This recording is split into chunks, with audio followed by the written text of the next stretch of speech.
What's happening, partner? Hey, we have a special guest today. Who's that special guest? Special guest, man. Your twin, your older brother, man. What's up, Ozzie? What's going on? Excited to be here. Osvaldo Martinez. Yeah. Dude, you know what? Yes, he's my brother. And of course, I'm going to say he's special and all that because he's my brother. But aside from that, he wouldn't normally go do this for anybody else. He's so dang busy and important that you really have to book him months ahead of time. Months in advance. And here he is, man, at short notice. And he's like, all right, you need me there? You need some numbers? You need people to give you some likes and some clicks and some subscribes? I'll go out there and do that for you. And here it is. Nice. I love it. Saving the day, man. I love it. I was just mentioning to Ozzie that we're probably going to get more people watching because he's wearing a mask. And usually they're like looking at us like, look at these two fools. I asked him to wear a mask because I know how irresponsible he is. And I told him to please, I don't know where he's been. I don't know where he's been. So I can appreciate it. Usually. Hey, Gabby, that's for you. Yeah, usually my wife's the one like raising. Yeah. So we had to like literally measure 6 feet. So, otherwise, he's not allowed to come here. So kind of true. It is true. Hey, has Gabby been watching? I don't know. But she's been a little busy. Gabby, come on, man. So, yeah, my wife puts together events all the time for different cities and different, whatever. So she's actually putting on the funeral event. So she's like, yeah. So she's... Thanks. How did that feel? I felt great now. Thanks, Gary. Switching it up a little bit. Yeah. So, Ozzie, he has so many titles, dude. I don't even know where to start. I'm excited. Okay, so, Ozzie, I've only really met you like one other time. Yeah. What? Really? Yeah. You act like I've met like your family, but I've only met your mom like twice. I mean, I know I know why. Because every time you get an invitation for an event that we have, you never show up. Okay. If you think so. That's okay. Hey, but I've known your dad for over 12 years, so... We still got to have a second two-parter with your dad in here because that was a good one. It was a good one, but I got to get to the Red O days, man, when he was in there partying with the... So apparently, Red O, or the Red Onion back in the day. So, we know it. Yeah, we know it as a restaurant. They know it as a party place. When my dad was here, he asked him, hey, didn't Red O have like nightlife and stuff? My dad's like, yeah, they had a huge bar. And then he's like, I told you. Because I had to tell him it was just a restaurant. And I said, I want to dig deep into those questions there, Senior, because I want to know what's going on, man. You stayed out late. So guys, at home, as promised, CAO of Kaiser Permanente South Bay. I told you a little bit about him. Got his. He just recently got an award. We talked about that award on our last podcast, and he always gets awards, so that gets a little old. So we're just gonna get to the important stuff. All right. He does a lot of things with the community through his job. What he does is that he implements certain, what would you call them? Not rules and guidelines, but procedures or for hospitals, and you reach people all over the community, and you save lives. I mean, I've heard some stories. One in particular that really sticks out in my brain is there was a lady. She was a mom that got like some sort of screening. This was a while back, and it was a program that you actually worked on, you and your team, and they were able to save her life. I think they scanned cancer, right? And she was able to move on that. How about you tell us a little bit what you do on your daily life? Yeah, well, so first, thanks for having me. Of course. It's an honor. It's an honor. Yeah. I've been very blessed, So I've been with Kaiser Permanente now, going to go on 18, almost 19 years. And the organization has just been great. I would say overall, I've had the opportunity to work on projects, or I would just say, you were saying implementing a systematic approach for patients to get care. And one of them that you were speaking to was proactive office encounter, which really just means every time you come in, Gary, if you're coming in to be seen for knee pain, at the same time, we're going to see if you're due for colon cancer. If you're diabetic, we're going to see if you're due for any of your labs. Ultimately, we want to take care of the whole person as a whole, not just your knee pain. So in this case, there was this program we put in place, and the beauty of it is it's actually standardized how we provide care to every patient every time they come in, and we're closing care gaps. And ultimately, there are these stories of patients that come back and tell us, hey, you know what? I came in because, I had an asthma attack, but I got my mammogram and KP saved my life. Yeah. So as a guy who actually belongs to Kaiser Permanente, I have experienced this firsthand. It was really funny. And I don't make light of it, but I do kind of make light of it. So it's like one of those things. But when I was there a year and a half ago, one of the questions they asked me was about my mental health, which in return, I kind of drug my feet on it. I had a really good doctor, and she was like, well, what's up? What's going on? So she followed up with it. She followed up with it. Yeah. So she was one of the ones that kind of poked the bear a little bit to get into therapy and do all that stuff for mental health. And I got to be honest with you, I probably would have never talked about that stuff if it wasn't because it helped. And so, I mean, your people are doing amazing work. That's good. It's good to hear. Yeah, so, I'm firsthand I see how that works. That makes me happy to hear. I think ultimately, as an organization, we're trying to really look at the person as a whole. And I think that's what's important. But, for us, I mean, we grew up together, no health insurance, right? At a point, we did have health insurance through my dad's work, and we didn't even know we really had it. We never did any of the prevention. Yeah. We experienced a lot of the really just how just fractured the system really was. Sure. Very, very, very. We just talked about that. I mean, we would go in and, he knows this. My mom, went through this pretty bad cycle. And at the time, we had a restaurant in Gardena. And during that time, we decided, as a family, we're going to close this down because we got to focus on my mom's health.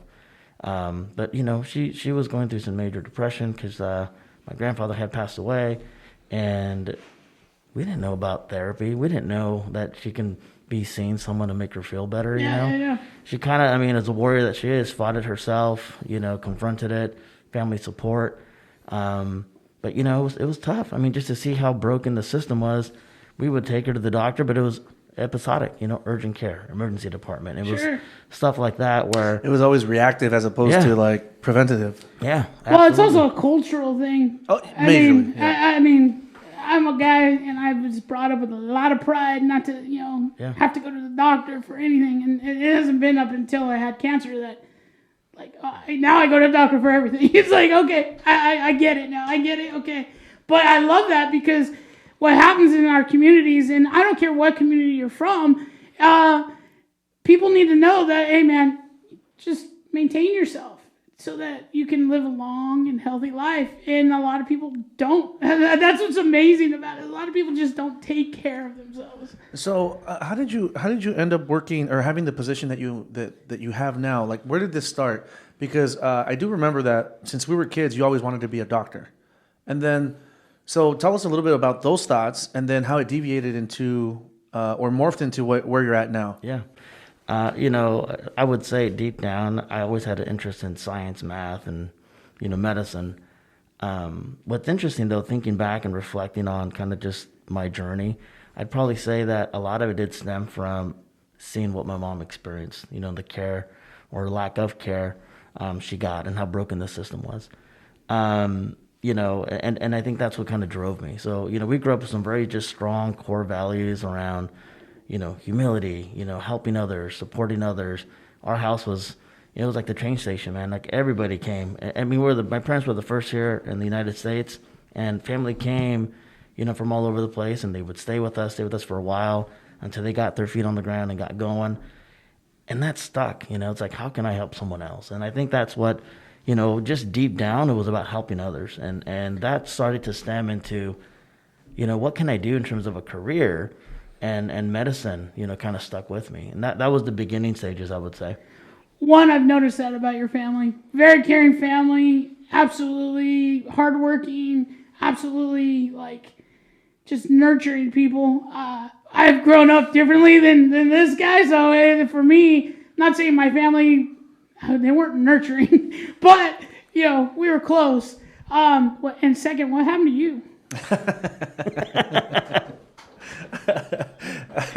That was the accident, man. That's why. Hey, man, I love this guy to death because he does bring his values, and that's why I stick around with this guy for thick and thin.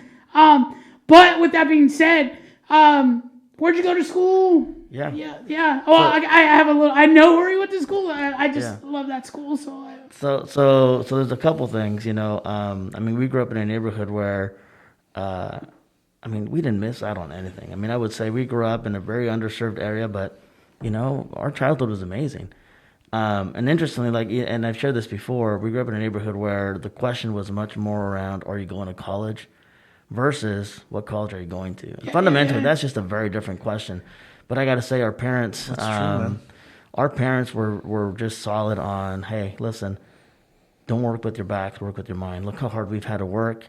And they provide these opportunities for us. Your first and foremost thing is get educated because no one's going to take that away from you. Yeah. So I wish I could tell you that I was super smart and strategic about, hey, I'm going to go to all these schools and walk on the campus and, figure out which college I'm going to go to. I'm going to apply to the Cal States, not miss deadlines. But I was really the first one in my family to start applying to schools. And so I only applied to 3 schools. And those 3 schools that I applied to were the 3 that came to my high school. Oh, wow. I never stepped foot on the campus, purposely to tour. Nuts.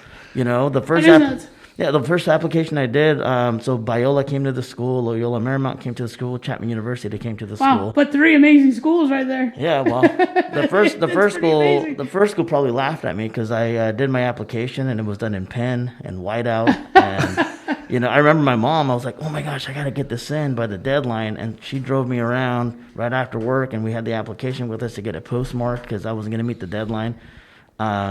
Actually, I think one of the post offices did us a favor and postmarked it even after they were closed because they saw showing the the application. Oh, geez. Didn't get into That's that cool. one, so I didn't get into that one. They probably said, "Oh my gosh, look at this guy, ink and Sure. whiteout." So I learned from that, and I didn't realize there was all these resources that you can probably tap into, even at my high school. Probably, I ended up applying to then Loyola Marymount. I didn't get into that, but then I got into Chapman University. What was really cool about it though was. I remember the day because we lived in City of Commerce, and I ran downstairs. The mailman had come, big envelope, and I'm like, oh, this is probably good news, right? So I get the thing out, I rip it open, and it says that I got in. So I'm running upstairs, and both my parents were home, and I said, hey, I got into Chapman, and my parents both, it's at the same time said, well, of course, who wouldn't want to take you?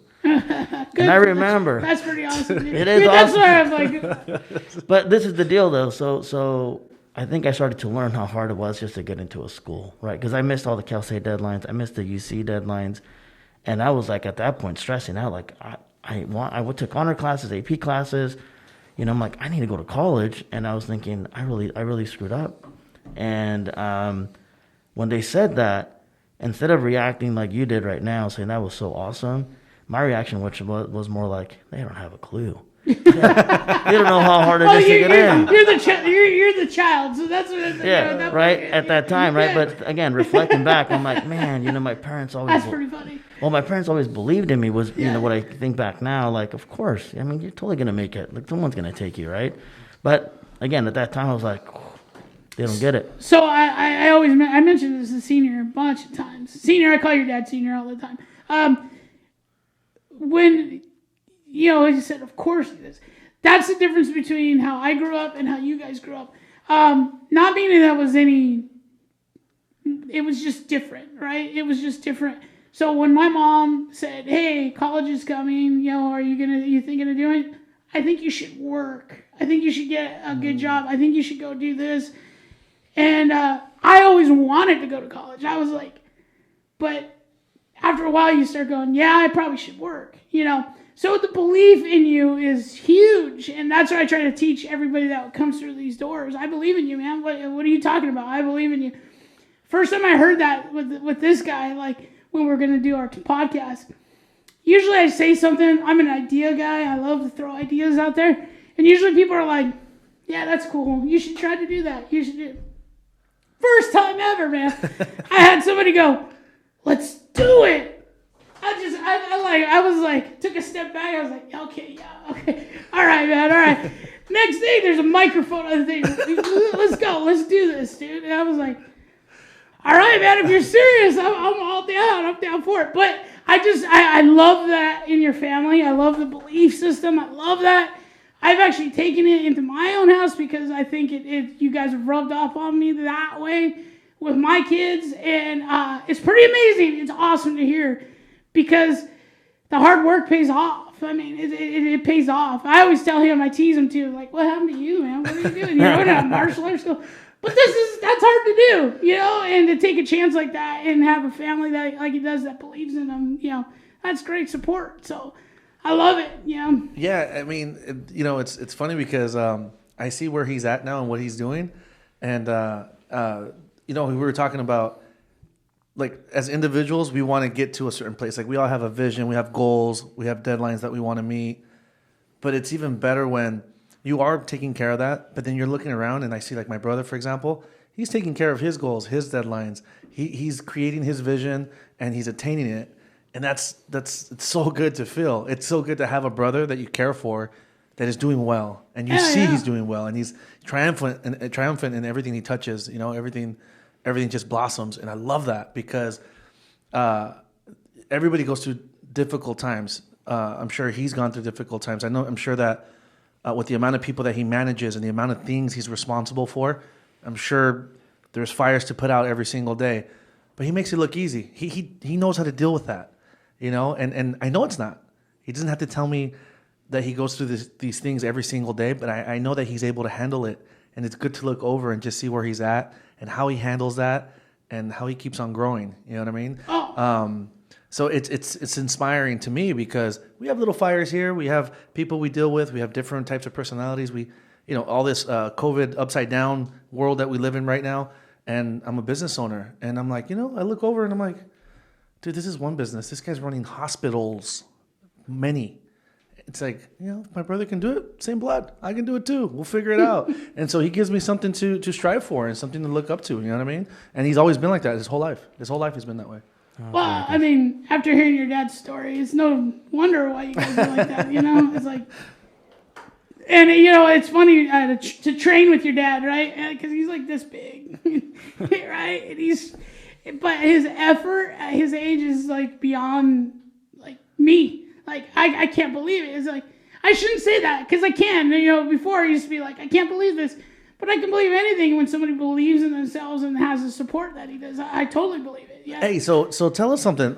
So you went to school where, like, elementary school and intermediate. Where did you go to school? Yeah, grew up in City of Commerce, went to Rosewood Park Elementary, which was on the opposite side of what is now the Citadel. Back then, it was a tire company. Yeah, I know exactly where that is. It was always on fire. Helicopters always flying around. Yeah, I remember that.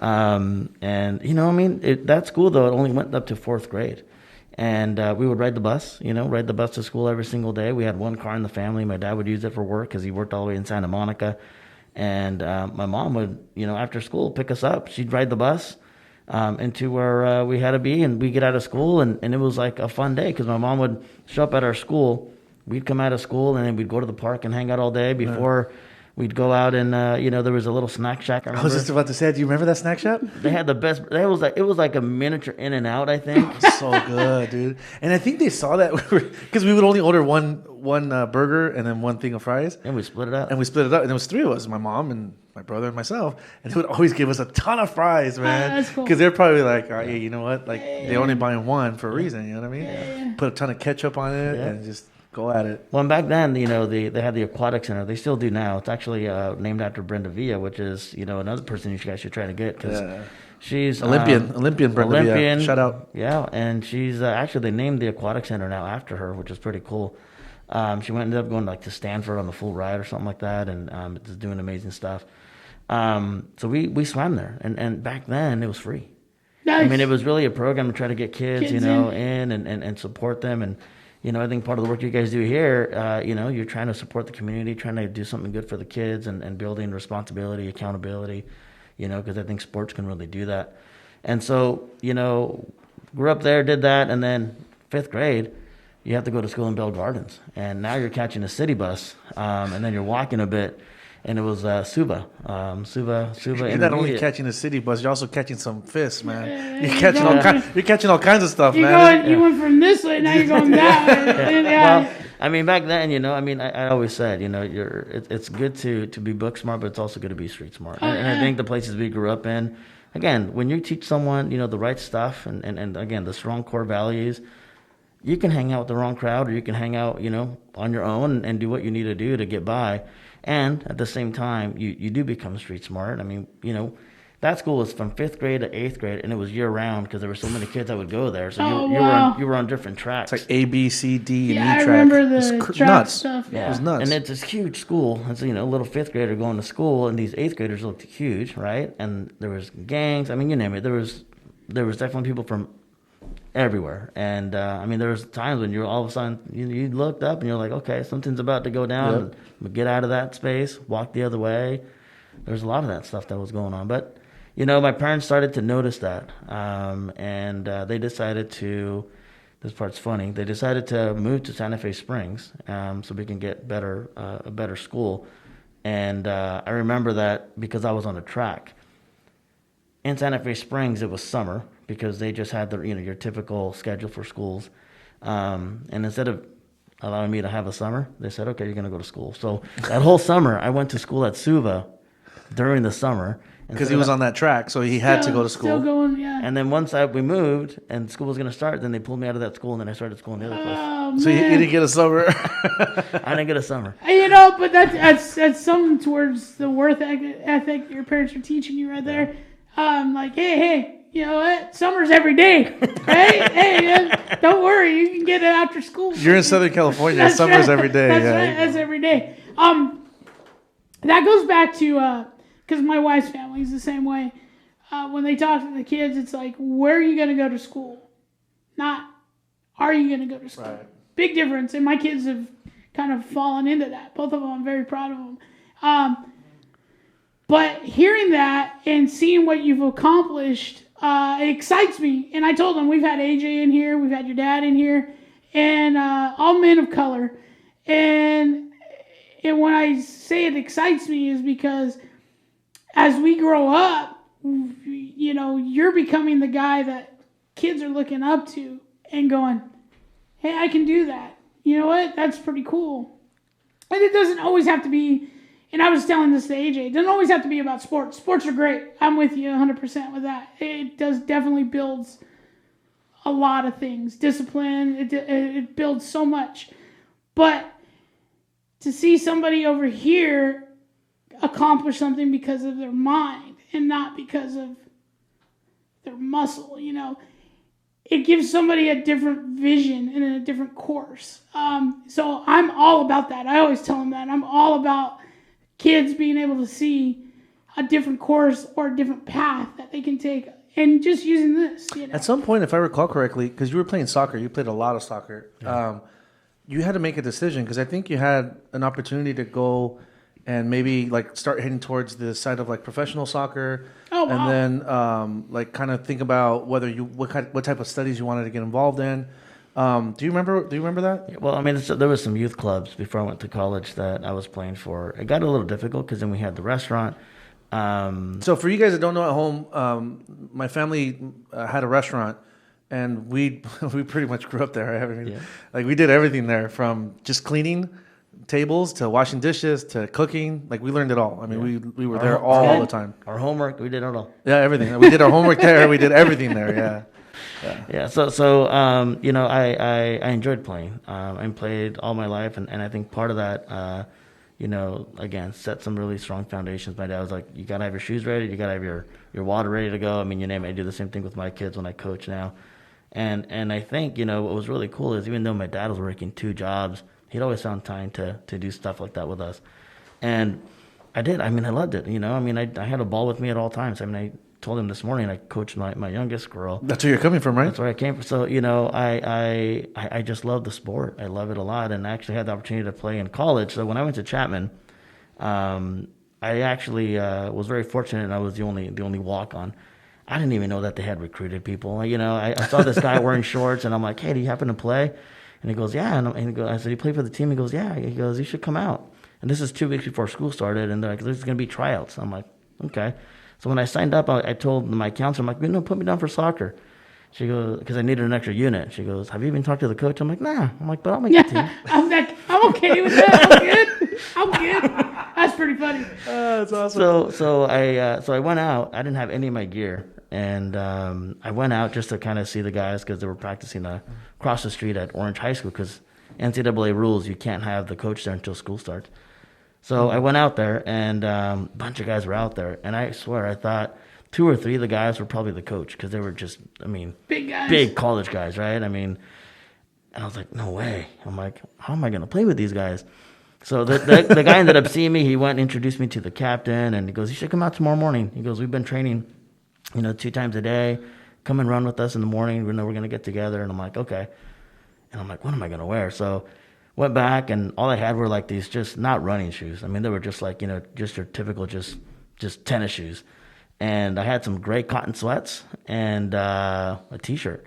So I looked pretty gangster coming out. That's awesome. But that's okay, right? It's what you can do, not how you look, right? Hey, so everybody else had their gear on. So everybody, yeah. So they're probably like, yeah, who's that guy? Yeah, who's that dude? Sunday League. No, the guys were. They were super nice, but at the same time, these guys were, recruited, and they were like full on, like top down Adidas, whatever. Ozzie showed up like he's gonna go to a beer league or something.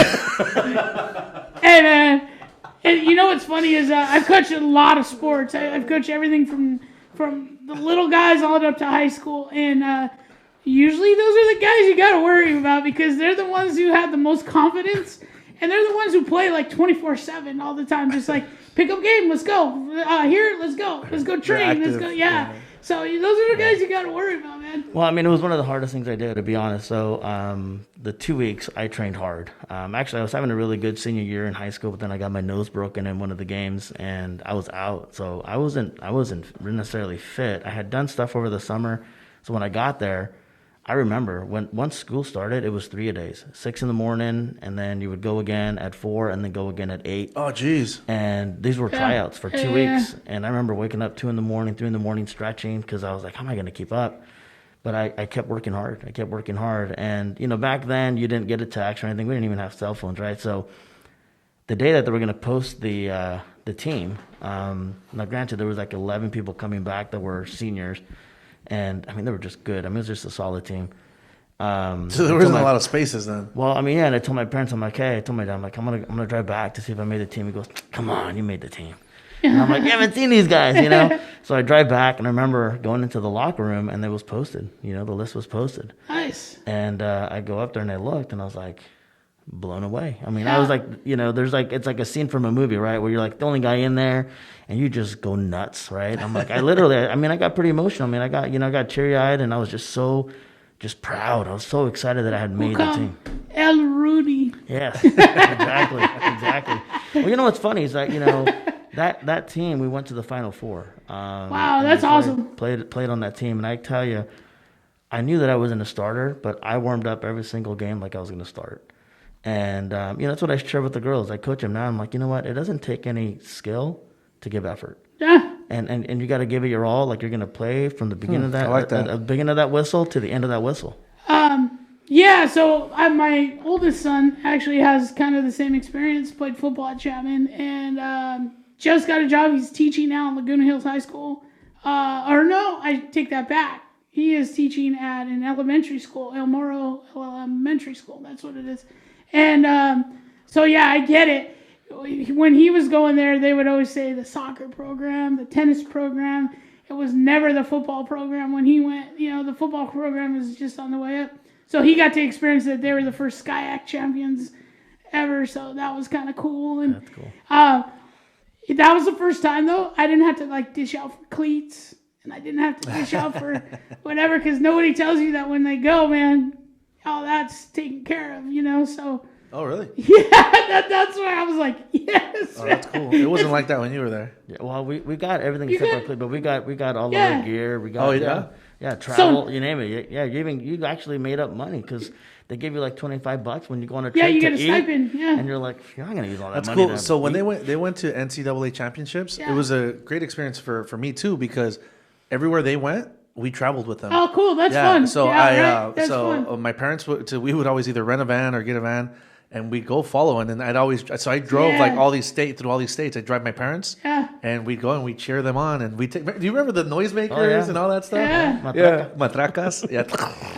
Hey man, they were probably like, "Holy crap! Oh, dude, they got know. a Mexican on the team!" And, right. oh man, That's right. Dude, they didn't know, man.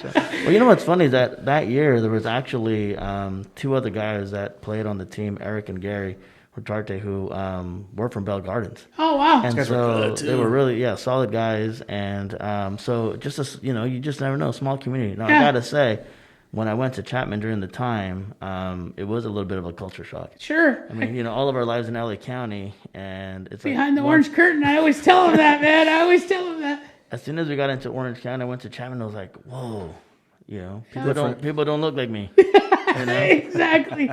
It's a different vibe. Growing up in Orange County, it felt that way. So I can only imagine when you get to be around your culture, and then you come in and it's culture shock, where I'm fighting to be within my culture, and it's like, okay, here we go. Bring it on. Let me hear what you got to say about me, and But so Chapman also, back in the day when your brother went there, like he was like saying that Orange High School, man, the fields even 10 years ago when my son went there were like, they're nice. It was nice. Dude, you go there now. They're insane, huh? Chapman is insane right it's a now. beautiful campus, man. And my son's trying to get into their film program, and he still does stuff with their film program to this day. But he just was there a couple weeks ago. So I went with him, and I was walking. And even just from the last 2 years, it's been, like, amazingly changing. Like, it's like, holy crap. Yeah, I hadn't been to the Chapman campus in a while, and you happened to do the commencement speech. Was it like a year ago? 2 years ago. 2 years ago? Maybe, yeah. Yeah, he did the 2018. commencement speech. Nice. And, Ah. Yeah, that was really cool, man. It's a highlight. And I was like walking through the campus because I know it pretty well because I used to visit him a lot, spend some time with him and the soccer guys.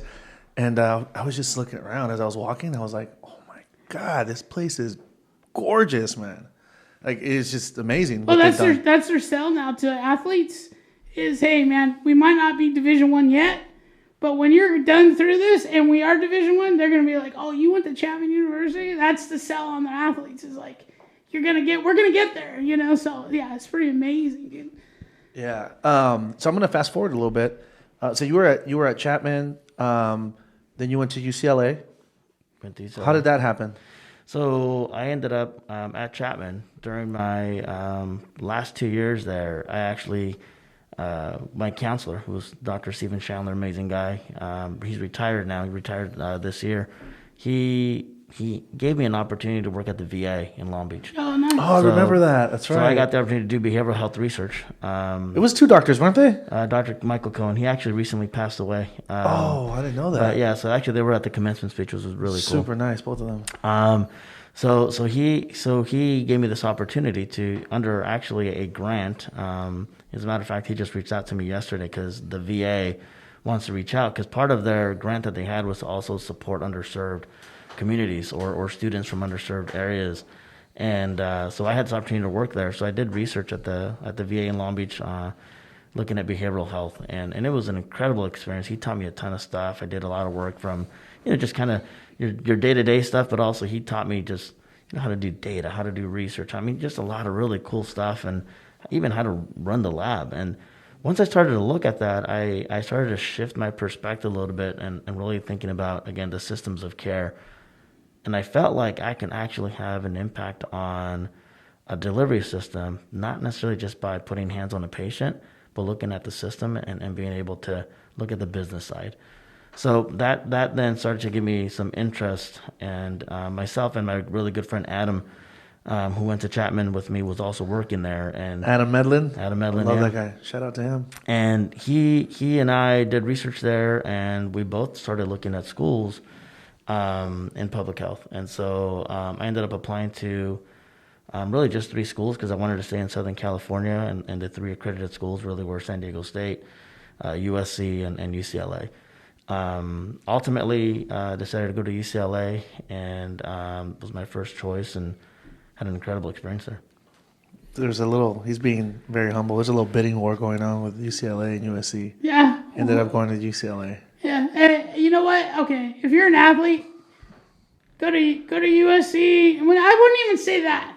If you got some money, go to USC. if you are educated, go to UCLA, man. It's such a, I hate to say it, but it's such a more like profound school, like for education and stuff like that. And I'm a USC football fan, so it's Let me put this in perspective, though. So it was already a big deal that he was going to college to get his bachelor's degree. You know, I mean, who's the first one in the family to even think about that? That's, I mean, And I haven't even secondly- touched on that. It's like, Secondly, Yeah. like he's going for his master's now. It's just like, of course, that's a huge thing, man. and it was genuinely unheard of. Dude, just graduating high school from where you guys came from and where is a huge opportunity and a big thing, you know. UCLA, my shout out to my sister-in-law. She was a professor there. Pilar Ocadis she was there for many years and did a lot of different things. But I threw it out there because just in case you knew her, I don't know. Maybe I don't know. I know everybody because I do Krav Maga, so yeah. He's like, but you know, it's. I guess it goes back to hey, all brown people know each other. Wow. I have to. Sometimes I throw. I'm sorry. I tried to be good today. I promise I might be good. You don't have to be good. You just have to be yourself. Anyways, but I love to hear the fact that education was a big deal to you. But I love the fact that you found something enjoyable in it. I think a lot of people look at it as ugh, a lot of work. Ugh. But you found something that you knew you could make an impact, and one you knew you could do. So it's like, and I don't think people realize that, I mean, obviously you got to do all the hard work, you know, your bachelor's and up until then the math, the sciences and stuff like that. But I think people are more capable of doing what they don't think they can do, you know. So it's kind of cool to hear that, you know. How did you stay engaged? Like, obviously it's not easy. It's a lot of work. I think that's what I was trying to get into. Yeah, like, how did you stay engaged and get into that? You know, I mean, I think again, deep down, I had this opportunity, like you said, to make an impact, and I was studying something that I enjoyed. I mean, I really did. But ultimately, you know, the hands-on work is what really, I think, kept me much more engaged. So between my first and second year, first year was tough. I mean, it was just, you just went to school. I mean, there was no opportunity to really take any time to take a job or, you know, anything like that. But between your first and second year, you're doing an internship. And at that time, I mean, all we were studying really was, you know, healthcare systems and kind of the foundations of healthcare, et cetera. Kaiser Permanente was used a lot as an example. Partly because we're in Southern California, and two, it's an integrated delivery system, and so it was fascinating to just hear the different case studies, and so I had this huge interest. I'm like, well, I want to go work for them, right? And I would say, secondly, because again, growing up where we grew up, the mission and the values of the organization were really in tune with what I wanted to do and the impact I wanted to have. And what I did was I applied for some internships. Actually, the very first one I applied for was for the regional offices and within KP, and was a finalist, and I didn't get it. And I was so bummed. I'm like, man, I was so close, you know. But again, I think things happen for a reason. Went back to my director. I'm like, is there anybody else, you know, any other KP internships, because I really want to go there. She goes, you know what, I want you to go meet this guy. His name's Bob Blair, and he works out of Riverside, and he's an assistant med group administrator, which is like a VP of operations. Go meet with him. You really like him. I think you guys will hit it off. Like, all right. Bob is awesome, man. Yeah. He's awesome. So what's really neat about this was, you know, my dad at this point now had studied, gotten his real estate license, and so he was doing real estate, so he had some suits. And so stopped by my parents' house, borrowed a suit, and then went down to Riverside. And I was living in LA. Borrowed my dad's suit. I was in LA, so I drove down and went for the interview, and I was nervous. You know, I had studied, I had prepped for it. And I get there, and this guy walks out, you know, and it's Bob, no shoes on, in the lobby. And he looks at me, and he goes, what's going on? I'm like, hey, how are you? You know, how you doing, sir? And he goes, so when do you want to start? Oh, wow. And I said, excuse me? And he goes, when do you want to start? And I said, well, I thought I was going to interview. And he goes, man, I've done my vetting. He goes, I need a strong Latino man to be able to come in and help us lead. He goes, I'm looking for a young Latino man to help us and be a leader. And so, again, that was, you know, for me, this perspective of someone trusting in my potential, maybe even seeing much more in my potential than maybe even I saw in myself.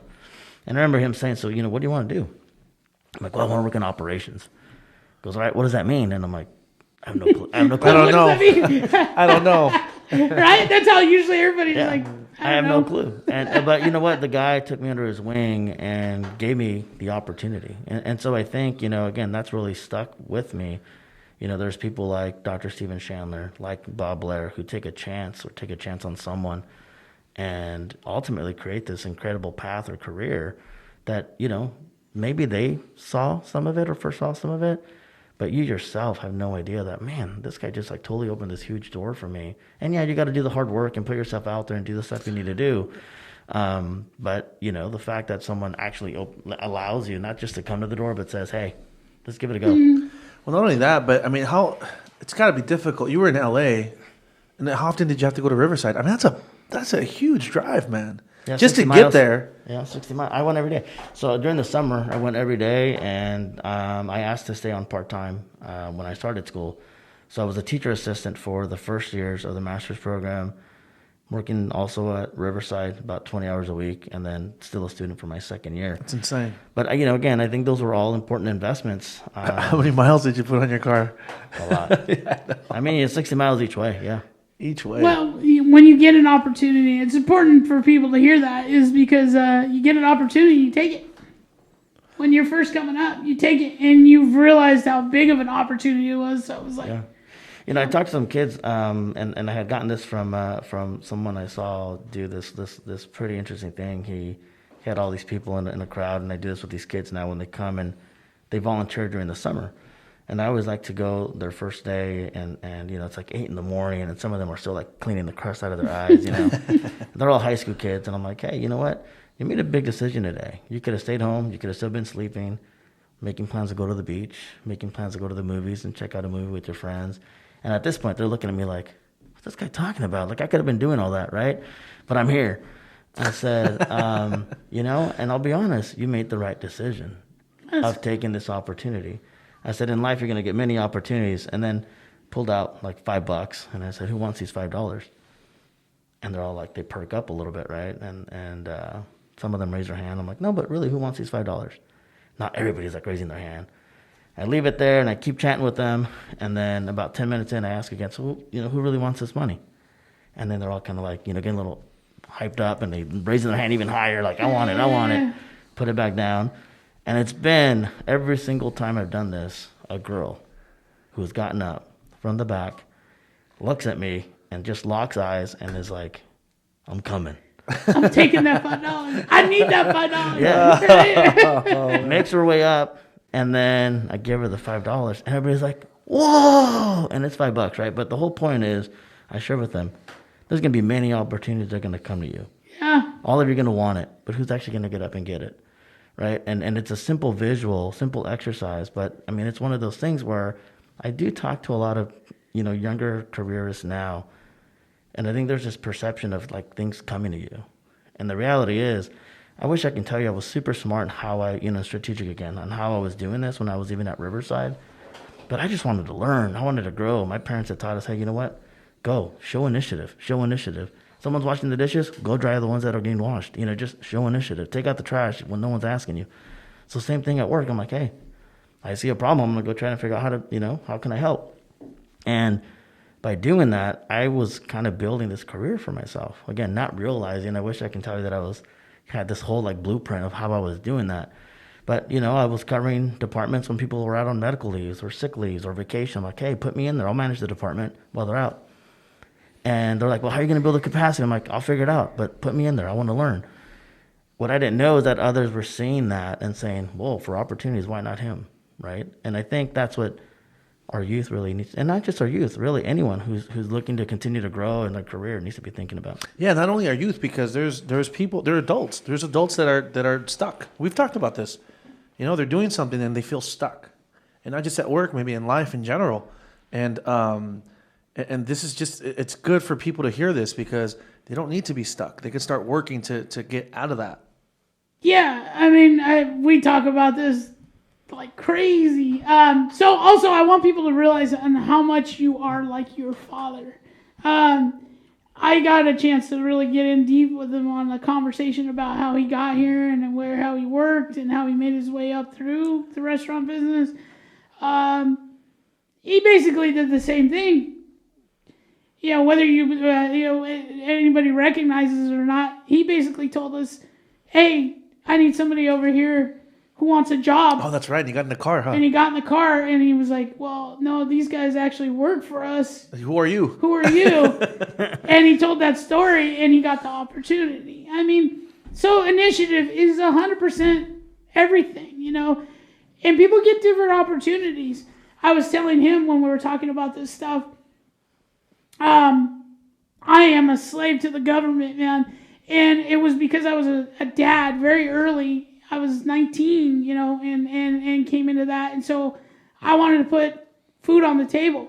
Is it necessarily what I wanted to do? No, not really. But I was able enough to work hard, get whatever, do martial arts and and work and give my family a good home. And, but when my kids got a little older, I told Abel, "Hey man, teach me how to be an entrepreneur. Teach me business. I want to learn because I'm done with being the slave. Now I get to be myself." So we talk about that all the time, that there's never too late to change your way of thought, And it's really interesting because I observe that right now. You're just like your dad. How you're talking about that. Yeah, it was pretty amazing. It was pretty cool to see that. I don't know if you guys recognize that, but you actually just did exactly what your dad did in a different sense. That's actually really cool. What happened to you? Think about it. Hey, also, he looks just like your dad. Yeah. AJ asked the other day when my dad was here. He goes, "Hey," so he's like, "This is," because I was standing next to my dad. He goes, "This just reminds me this right here. What I'm looking at." I go, "What reminds you of what?" He goes, "I saw a family picture. It's you, your brother, your mom, and I think it was the girls. I can't remember." And he's like, "Why are you so big?" I was just going to say the same thing. You know why they gave so many fries? Because he ate them all. I started laughing, and I start laughing, and that's always my answer. I was like, "Dude, I drank, no joke, I drank a gallon or two a day of milk." And AJ starts cracking up. He goes, "Dude, same thing for me," because his brother's smaller. He's big. He's really big compared to his family. And he goes, "Me too, man." I was like, "Dude, it's all those hormones in the milk." He just grow. That's pretty funny. That is pretty funny. It's all vitamin D. So yeah, man. You had another great opportunity. So UCLA, and then you had I think it was through Kaiser. You went to the business program at Harvard. How did that come about? So it's part of me working within KP. They identify, usually from Southern California, three leaders to have an opportunity to go to Harvard. Dude, that's to nuts. their business leadership. And actually, it's quite the experience. And I'll be honest, I almost passed up on it because my wife. You almost passed up on it? Yeah, I mean, Melissa was 9 months pregnant with Eliana, and I talked to her. She goes, "You can't pass this up." Oh, good for her. That's pretty good. You can't pass this up. You got to go do this. Because, the reality is, if I pass it up, it's not likely "Oh, yeah, we'll put you on the list for next year." It doesn't work that way. Yeah. This is something that they say. Yeah. It's here and now. Next year, there's another Ozzie that we might like, you know. And an incredible experience. Going to Boston alone, it was tough. I mean, I'll be honest. I mean, they put you in this. I mean, the room was probably about this big. You have a dorm room. You have a bed, computer. That's it. And you have all your case studies that you have to prep for. You have a small cohort of 5 people, other leaders from other KPs throughout, all the other regions. So people from Colorado, Hawaii, Oregon, Northwest. I mean, there was about 60 of us total there. And for 2 weeks solid, you're there, and every day it's case studies. So you meet with your group, and you're doing stuff till about 2 a.m, getting up, first thing, and going to class. And it's like an auditorium, and it's just being on campus, it's quite the experience. But you have all the people who actually wrote the case studies that are doing then the teaching that next day. Oh, wow. So That's insane. That's pretty crazy. Yeah, so you're there and you're just like, you're blown away. I didn't know that. I didn't know that part. Yeah, you're blown away by these professors who are walking you through this whole thing. And you question a theory, and it's like, the guy's like, dude, not today. Yeah, no, but you know, it was an incredible experience for sure. I remember you flying and then coming back and then flying back. Well, so during that same time, we had a little incident at the house. Eliana, well, it was the second time because you go for it's a whole month program, but you go for 2 weeks solid, and they don't give you the weekends off. So you're there, and then you come back, and then you go back for two more weeks. And so what happened was, during that time, we had in the kitchen a plumbing situation where a pipe burst. Oh, that's right. I remember this. And at this point, Eliana was born. So Lucia, our oldest, was just starting, I think, kindergarten at the time. And she had a little backpack and, was going to go to school and everything else. And Eliana was a baby. The pipe burst, and the insurance came in, and they had to... Oh, no, take everything, gut everything out. So they gutted the whole kitchen, they gutted the whole floor, so we couldn't live there. And they put us up in a hotel to stay at, and it was hilarious because, in the morning, here we're getting out, it's like I owned the place, right? It's like, Mr. Martinez, how was work today? And Lucia was going to school, like waiting for the valet in her little backpack. But what happened was, I went, and it was the only just like the only weekend you had off. So I went, and during the time, Melissa was, newborn, but also managing like all these people who were coming to the house, contractors coming, this and that, and we had to pick out all the stuff to get it done. Yeah. So I remember I left there, got here, we took care of some stuff, got in a red eye, and then by 7 a.m, I was in class again. So I literally flew back, got in a car, the car drove me, and I went straight to class. And again, it was worth it. Come back, seeing my newborn and everything else, and just helping Melissa, because it was some stressful times. Overwhelming. And the reason why I brought that up is because I wanted to make a point, right? So there's an opportunity. He's taking these opportunities. He's seeing the opportunities. He's taking the opportunities. And then in between these opportunities, it doesn't always mean like, all right, you took the opportunity and then everything's okay, happily ever after. Like there's stuff there's sacrifices. There's stuff that you have to deal with. In this case, thank God my cuñada, my sister-in-law, was backing him. Right. Seriously. First off, secondly, thank God that he has that vision, that, like knowing, okay, this is something I got to take care of, because there's people that will bail out at that point. It's like, dude, there's just way too much. I'm gonna bail out. I got to go do this stuff with my family. Quite honestly, neither one's wrong. Yeah, neither exactly. There's no wrong answer. There's no wrong answer at that point. Yep. Yeah. Because he would have been validated in that. Yeah. Newborn, and there's an emergency at the house. But you take care of it, and you move on, and you go, and he did. Well, and he just was taking care of business, man. That's how it goes. I'm understanding with this Martinez family. There was no. It's about to be 5:00. So, I'm done for the day. So I can relate to the whole leak. We had a big old slab leak in my house when I just bought it. Right. Good thing is my training partner happened to be a guy who works with all the insurances. So I literally spent a month right here at the Waterfront Hotel. And here I am coming out in a city uniform, walking out, hey, Mr. Hernandez, getting picked up by a limo. Yeah, my work boots on. I'm like, hey, what's going on? How's it going? My boys are sitting by the pool on the weekends. It's like, it's pretty amazing. Lucia would walk around because we were at the Hyatt right next to it. Yeah, so we were right the same neighbors. Yeah, so Lucia would walk around. All these people in you are just like throwing s'more kits at her like every day. Yeah, that's right. That's funny, dude. Yeah, Mr. Hernandez, how was your day today? As Let me get that door for you. As I look like I'm the guy who's working on everything on there, The maintenance guy. Oh, that's funny, dude. Exactly. Yeah, my wife would come out dressed in the nines, and then I'd come out and be like half asleep, like getting the complimentary coffee on the way out, the bagel. Thank you guys. See you when I come back. So also I wanted to let you know. So growing up around here and I'm a little older than you guys, and having work environment and being able to get healthcare and search healthcare. What am I going to get this year with this and that? So when I first started in the workforce, I gotta be honest, Kaiser wasn't the place to go to. It was known as like, no, you don't take Kaiser. You know. You said that this is when you came into the workforce? Yeah, That was a long time ago, Gary. Why are we talking about that, man? That was a long time ago. Because yeah,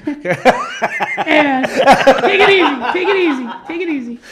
You're not that much older than that. Look, check it out. Just because you got two people in your household that go to Kaiser, that work for Kaiser, come on now. But no, you got to remember, I was a young dad, so I was always searching for, So I remember when Kaiser made that change. I remember when things really changed there. Like, it was more about maintenance. It was more about, hey, you come in, you got high blood pressure. I don't want to give you just the medication. Here, let's take a class. Here, let's do this. And it changed. Literally, it seems like overnight, but it probably wasn't overnight. But from my eyes, it changed pretty much overnight. Within a year, it was a different place. Total different place. Probably, and I gotta be honest with you, my mom went through a PPO, and I went through HMO, and we always talk about that.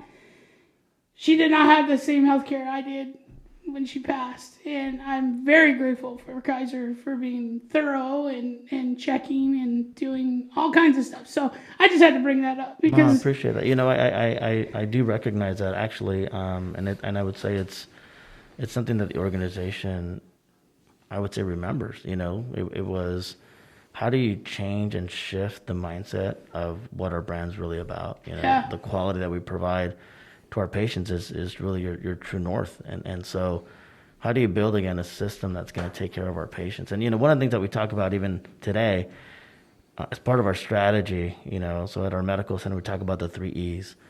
And those 3 E's are, one is ease. How do you create ease? How do you make it easy and eliminate hassle for patients to get, and not just patients, but even other, your teammates, your workforce, to eliminate the hassle to get what you need to get done. How do you build efficiency, right? Efficiency gets at affordability, at optimizing the work that you do. Because ultimately, you build efficiency, you're also being able to reinvest those dollars to make a bigger impact in the care that you're providing to your patients. And the last, and I think most important one really is really around emotional connection. And you would say it's fairly easy to do that within a healthcare industry because it's about empathy. It's about taking care of people. It's about being there for them in their most vulnerable state, right? But I got to say, sometimes, you got to have a reminder of your purpose and why you're there. Because when you go to work every single day, sometimes, you kind of get into the zone where you're like, boom, it's like when you're driving to work and you forgot that you made 2 lefts and you parked and you're like, whoa, I don't even remember the drive. Right? Yeah. And so, when you really, think hard about that emotional connection, especially now, right? Because now it's different. People are coming in, they're getting screened before they come in. There's already a hassle that's been, right? You're already adding from some people a level of hassle because they might be running a little late and now they got to go through a screening process before they get to their appointment. So they see it as hassle. They're wearing masks. Our staff, our physicians, they're all in their, PPE, right? Their protective equipment. You're not being able, to really see a smile on the other side. And so how do you shift this mindset and mentality in our own staff to recognize my body language, it just matters so much more, right? So every single moment matters, and those interactions that you're making. I always talk about, look, if I park my car and I walk from where I walk into my office and I'm on my phone the whole way or doing whatever, it sends a message. Patient walks by, staff member walks by, or physician walks by. If I'm not saying good morning, looking at them, smiling, etc., it sends a message. And so what kind of culture do you want to build within your medical center or wherever where you work at, right? It becomes important. And I think we're losing a lot of human connection right now because of, I can't go and just hug anybody. I can't just go and, shake a hand like you used to, and it's for safety and we're wearing masks, etc. And so, there's the emotional connection piece becomes so critical because it builds loyalty, trust, and that connection point ends up being what I think you've experienced now around, hey, you know what? I see it. Yeah. They care more about, me as a person than And those are all life experiences that we're having, and life happens every day. Yeah. It's a good thing. It's definitely a good thing. I just remember that vividly, kind of going up, and it was like, oh, we're going to do this because you don't want to go to Kaiser, that. But then as it switched, it's like everybody's like, hey, you should try this, or you should, they have a great plan to get into. I always talk about weight because I've had to go through their weight management programs. So, to me, it's really cool that I get to see somebody who's worked behind the scenes on that, and I kind of know a little bit about it. So it's like, all right, I kind of get that. You know what I mean? It's like. So on building a team, so you're surrounded by people every day at your work. I mean, you're spearheading this stuff, but you have an awesome team with you, and my hat's off to them. And from a brother, thank you for supporting my brother and working with him. But with that said, to build a team, it also takes a person that knows what he's trying to build. Like, it just doesn't happen. There's definitely some strategy behind that. There's definitely some things that you have to look for in building that team. What are your thoughts on that in building a team? Yeah, I mean, it's about character. I think the hard skills, the job, you can teach. You can teach that stuff. And when you're looking for someone, I always say, I'm looking for a leader. And as a matter of fact, recently I had 2 VP positions open because I had 2 of my VPs retire. And when I put the job rec out, the recruiter saying, okay, so what exactly are they going to do? What departments are going to cover? And I'm like, well, I don't know. Like, what do you mean you don't know? I'm like, yeah, well, what expertise though? Like, you're looking for someone with expertise in the hospital or in the emergency department? Or I'm like, I'm looking for a leader. Like, well, wait, what do you mean you're looking for a leader? I'm like, yeah, I'm looking for a leader. I'm like, the department stuff we'll figure out based on the experience they bring, but first and foremost, I'm looking for a leader. And I think it was a little bit of a struggle for this recruiter. But deep down, I think you look for someone who definitely has that emotional intelligence. You're looking for someone who's able to make the connection, someone who, at this level, it's important to separate yourself from being in the weeds. It's important to know that because you got to have a pulse on what's going on, but you got to build enough trust in your team to allow them to do the work. And I think what's important is, I have a good understanding of what's going on throughout the medical center, and there are things, projects, other things that are going on that maybe I wouldn't have taken the same approach, but deep down, you know what? If they're going to get the same result, should I care? And those are things that, you start to learn, and probably the hardest part is, from the roles that I've had, I think operationally, as I had the opportunity to now become, the CAO there, you do get more detached from the day-to-day that happens, and yet you got to be able to build that trust for those people to feel the empowerment and engagement to move the work forward. And so, I would say when it's necessary, we do get into the weeds, and it's a part of accountability. And I always say, accountability is a form of kindness, because if you're not sharing with people that feedback, you're not doing them any justice or any good. So, it's not like that all the time, but I would say I have people who have incredible heart, have the right values, deep down want to do the right thing. And sometimes that's, it's hard to find that. But when you do, it's a good fit, right? It's a good fit for the culture we're trying to build. And, it's not perfect, but at the end of the day, the hard skills, you teach. So I'm not saying this question is a follow-up. Doesn't necessarily mean for Kaiser, for your team, but what if someone doesn't fit that mold, doesn't fit what you need there? You might have given them a chance and they just don't fit. Yeah, I mean, I think at the end of the day, you want to be able to, as even yourself, you want to be able to find people who you put in a role where they're going to be successful, right? That they're going to find joy, that they're going to get excited to wake up every single day to say, I'm going to go and, do my job. And the reality is sometimes some people are just not in the right roles. And so, and they might not know that. And I think, part of it, I always say, you got to give everybody a chance. Because in some cases, some of these people may never have gotten that feedback, how they come across, how they interact with others or how they're performing. And so that's why I say, feedback is a gift. Accountability is a form of kindness. Having those conversations and being very direct will actually build a higher level of trust.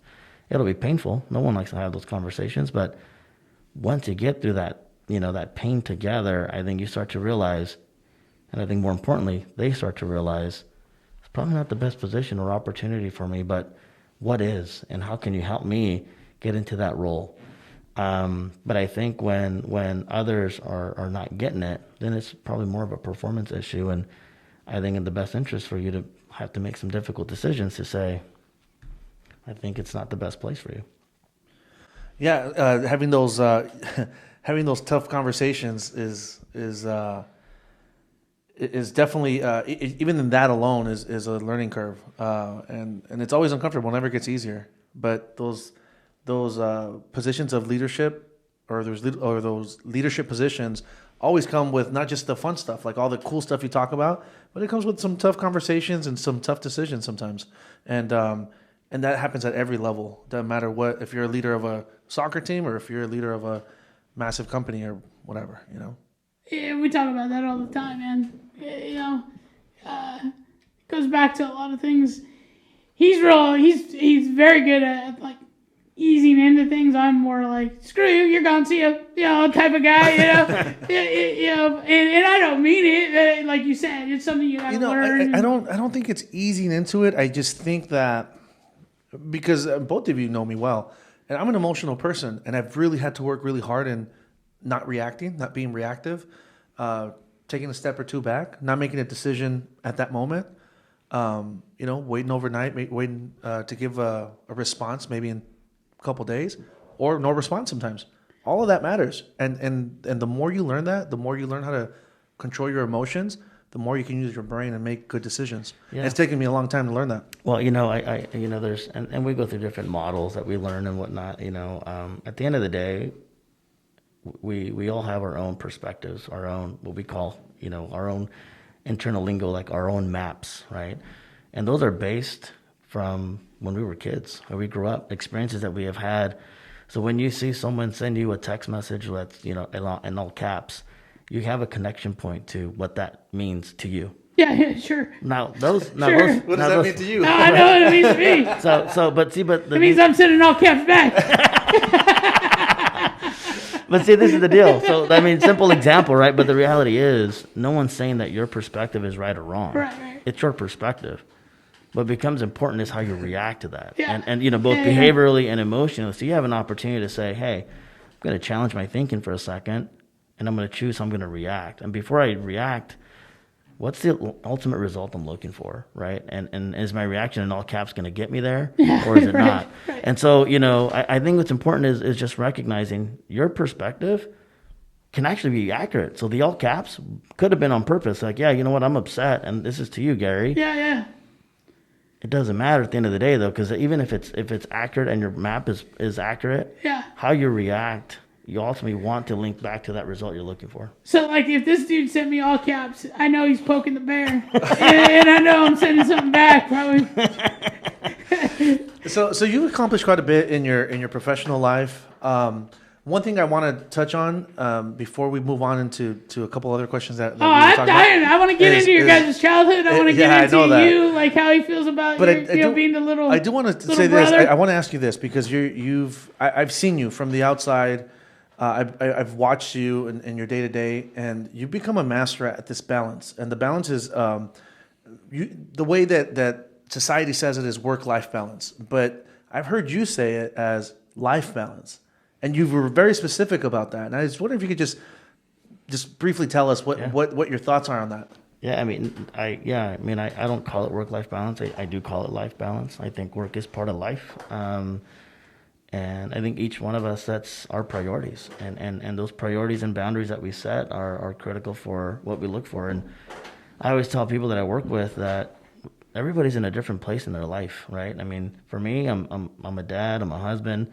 I got 2 young girls that are growing up, and I'm thoughtful about that. Other people, might be single. Other people might be caring for a parent. All of us are in a different place in life.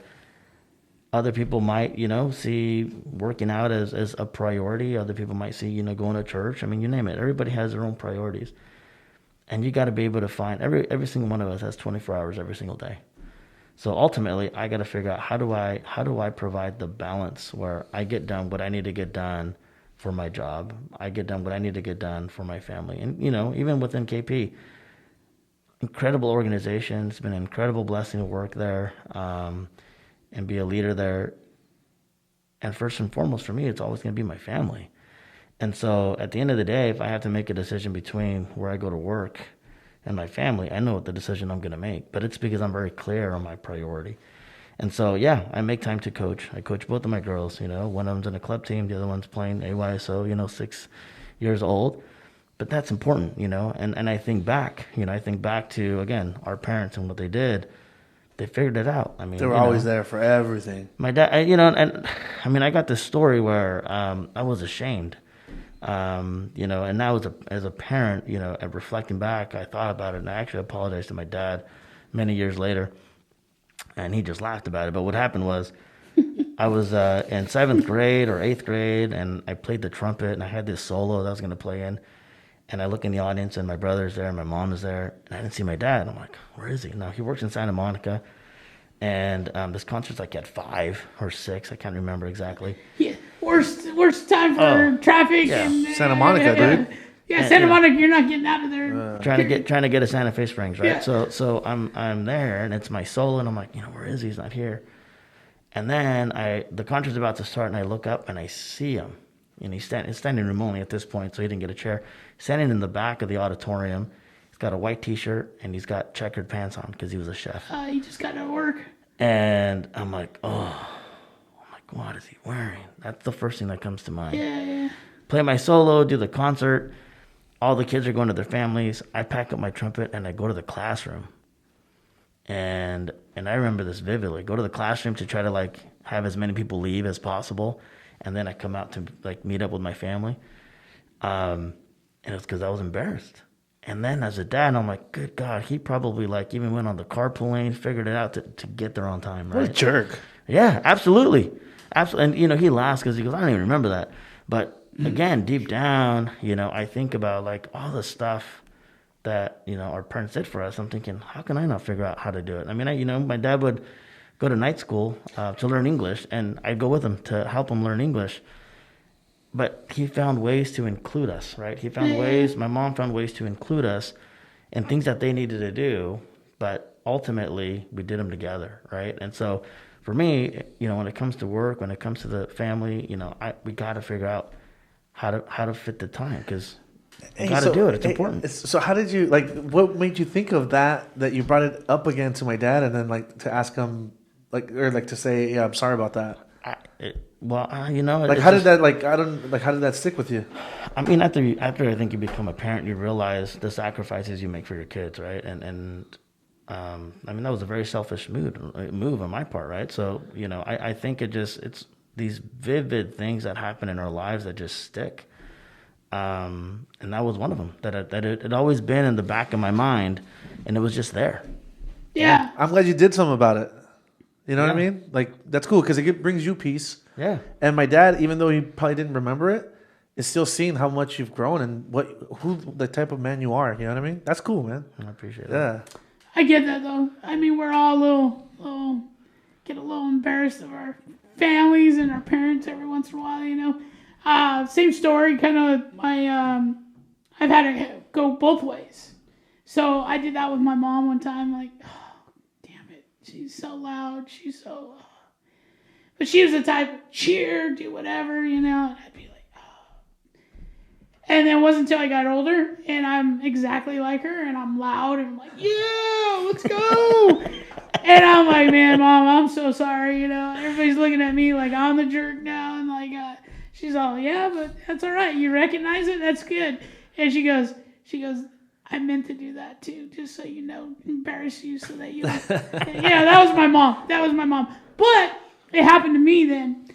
With my son Andy, his first year at Chapman, he didn't play a game. Not used to that. He was used to being the guy, and he didn't play. And we had our whole family there. They would follow him wherever he went, whatever he did. Didn't matter if he played or not. Just proud of him being on the field. And the only thing that my family, and he knows I'm always taking pictures. you come out, you take pictures with everybody, and you recognize that whoever showed up, thank you. And Showing hugs. some love for support. Yeah. For sure. He decides to pack up and leave. And we're there the whole time waiting. And then later he was like, I was embarrassed. I didn't want to come out. I didn't play. I was like, I just looked at him and he knows me. I was like, Am I going to have to edit this? almost. I did drop an F-bomb on him. I was like, what the fuck are you talking, you know? And it's like how you just said, how you respond. Yeah. And he's like, that's what I mean. So it kind of gave me a little shock. I was like, well, you know what? You know who got your ass here? Me. You know how you got here? Because I worked my butt off for you to get here and have the privilege to come to a school like this. So as he's grown up a little bit, he was like, oh, no, I'm sorry. You know, I should have done that. Because he's not playing now. So now he's like, I miss seeing everybody. And I miss seeing all that. And a few of them have passed. And it's like, oh, man, he feels really guilty now. So I get that. I get that feeling that you had that day. So, yeah, that's pretty good. So I want to switch it up a little bit, man. I hear all these stories about. We had a good childhood, man. And Well, he was a good brother, this too. guy has led a different life, man. I kind of enjoy this. He's like super educated, hard worker. You should tell you, hey, look, see, where's the scar at? On this side or this side? Where is it? You see it? Or is it on this side or is it on that side? I don't know. I don't see it. I have a massive scar on my eyebrow. That's There it is. Yeah, Yeah. there it is. There it is. And right here too in the forehead. Yeah, forehead. And that was because he hit me with the bat in my head. I would have done it too. No, it wasn't a bat. It was a broomstick. See, right? Little brothers always think it's a little more than what it was. My parents ran outside because they thought I got hit by a car, and it was him that hit me with the broomstick, dude. I love that, dude. I love that. So, like, when I was little, me and my brother wanted to be luchadors. We'd throw on the mask, and we'd just jump out the roof on His each other's favorite movie is Nacho! That's my favorite movie ever. So I get that, but I'm laughing because your brother was like, hey, I think I'm going to make a decision, go to Harvard, and do this, and then I'm looking at Abel, I'm like, Well, look. Dude, I picture Abel as being like in the 90s, like with this gold chain out, and driving around just like, pop, pop, pop, pop, pop. That's how I picture Abel, man. You're a fool. Man. Look, if this doesn't point out like our personalities, he's wearing a mask. I am not. Like simple as that. We don't even have to say anymore. It's just how it is, man. But That's we love funny. each other, man. Yeah, it is funny though. But he's told me some stories of how you guys have traveled, and I love to hear that too. That's pretty cool. I've always wanted to do that with my brother, and now I think I'm going to approach him because I see how close you guys are. I want to get that way with my brother again. But yeah, he tells me these stupid lion stories and how that's why he's all into lions now and stuff. It's like, oh man. He asked me why. Are they true? Or is he just like making? I this told him I went to shit up? Uganda and I was out there, and then I told him some stories. And he doesn't believe anything they say. I make fun of him because I go, "You went to Wakanda?" Man. I also told him about the Europe stories when we were Yeah. in the Charleroi making it back, and we were gonna get jumped. Almost didn't make it back. Yeah, I almost didn't make it. No, back. yeah, I mean, growing up, I mean, it was fun to have a younger brother. I mean, I think I always wanted a younger brother. Same then I got here. smart. I got smart, right? So, and what I mean by that is I used to pick on him, and then he got bigger, Yeah. quick. And I'm like, okay, he's gonna be my bodyguard now. He switched it up.